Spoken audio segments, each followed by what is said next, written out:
Life is filled with realities far from our plans and dreams. I, Daniel, learned this in a very painful way. My 25-year marriage to Susan seemed perfect to me.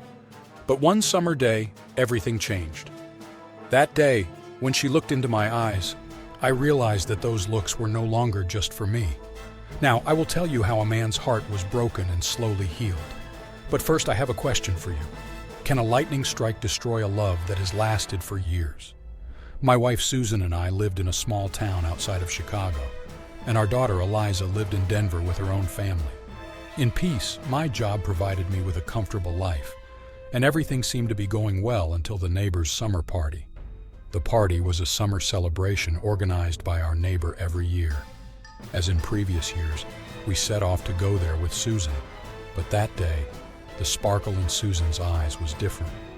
At the party, she was friendly and cheerful with everyone, but somehow this time her friendliness blew a cold wind inside me. I would soon realize that her joy was not because of me. At the party, I noticed a change in Susan's behavior. There was a sparkle in her eyes, a foreign excitement, and I could only watch.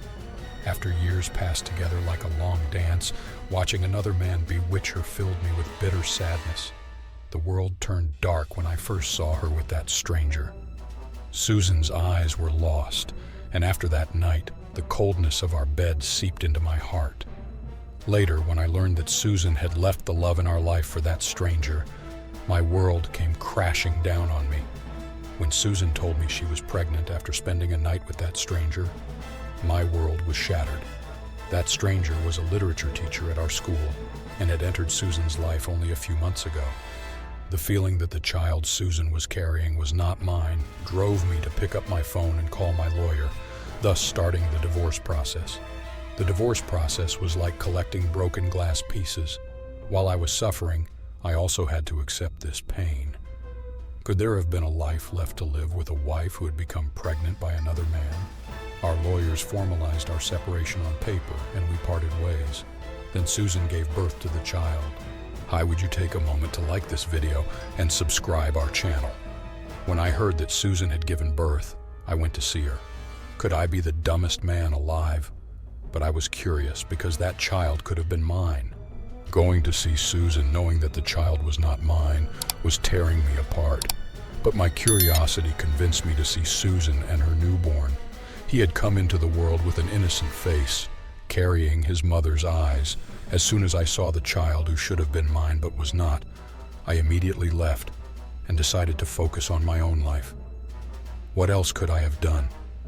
How could I have stood seeing a baby whose father should have been me but was not due to a mistake made by his mother?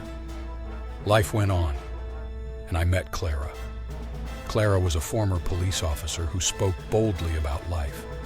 Our first meeting took place in a Greek restaurant, and that night I felt my old wounds begin to heal. What was different about Clara was the fidelity in her eyes and her reassuring demeanor. Together we put past pains aside and made a new start. Meanwhile, Susan felt lonely for the rest of her life while raising that child. Her ex-husband, the father of her child, had left her and her son.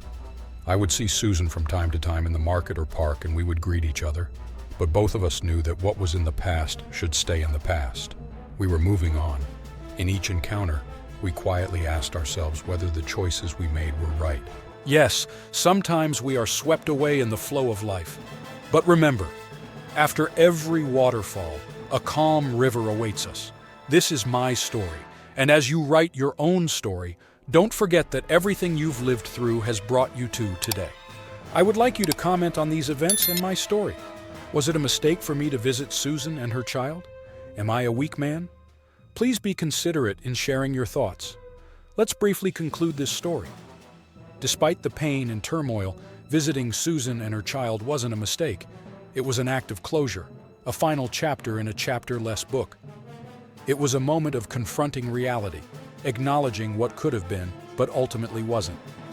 As for weakness, it's not weakness to seek closure or to move forward with life. Strength lies in accepting the hand dealt and finding the courage to rebuild.